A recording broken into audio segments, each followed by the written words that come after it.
ചിലപ്പോൾ ചിലരുടെ സമയം നല്ലതാകുന്നു, ചിലരുടേത് ചീത്തയും. ചിലർ സമയം വരുവാനായി കാത്തിരിക്കുന്നുവെങ്കിൽ മറ്റു ചിലർ സമയം പോകുവാനാണ് കാത്തിരിക്കുന്നത്. പക്ഷെ സമയം ആരുടെയും നിയന്ത്രണത്തിലുള്ള കാര്യമല്ല. ഈ സമയം ആർക്കും കാണുവാൻ സാധിക്കില്ല. പക്ഷെ എല്ലാവരെയും എല്ലാം അറിയിക്കുന്നത് സമയം തന്നെയാണ്. സമയം കാണിച്ചു തരുന്നു നമ്മുടെ സ്വന്തം ആരാണ്, അന്യരാരാണെന്ന്.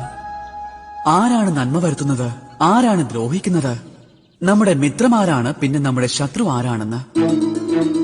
ഈ സമയം നിങ്ങൾക്ക് കാണിച്ചു തരുന്നു നിങ്ങൾ എത്രമാത്രം ബലശാലിയാണെന്ന്. ഇതേ സമയം തന്നെ നിങ്ങൾക്ക് കാണിച്ചു തരുന്നു നിങ്ങൾ എത്രമാത്രം ദുർബലനാണെന്ന്. സമയം നമുക്കെല്ലാം തന്നെ കാണിച്ചു തരുന്നതാണ്. ഈ സമയം ഇത്രമാത്രം ശക്തിയുള്ളതാണെങ്കിൽ നമ്മൾ എന്തിനാണ് അത് നഷ്ടപ്പെടുത്തുന്നത്? ആലോചിക്കൂ. ഉണർന്നെഴുന്നേറ്റാലും സമയത്തെ പൂർണ്ണമായി ഉപയോഗിക്കുവാനായി സമയത്തെ നല്ല രീതിയിൽ പ്രയോജനപ്പെടുത്തണം. കാരണം അതിനെ എങ്ങനെ ഉപയോഗിക്കണമെന്നത് നിങ്ങളിൽ മാത്രം നിക്ഷിപ്തമായ കാര്യമാണ്, മറ്റാരുടേതുമല്ല. ഈ സമയം ഒരിക്കൽ നഷ്ടപ്പെട്ടു കഴിഞ്ഞാൽ എന്തു തന്നെ ചെയ്താലും ശരി, പിന്നീട് ഒരിക്കലും അത് തിരിച്ചു കിട്ടില്ല. അതുകൊണ്ടത് നല്ല കാര്യത്തിനായി വിനിയോഗിക്കൂ. എല്ലാവരിലേക്കും സന്തോഷം പകർന്നാലും എന്നിട്ട് എന്നോടൊപ്പം വന്ന് സന്തോഷത്തോടെ പറയൂ, രാധേ രാധേ.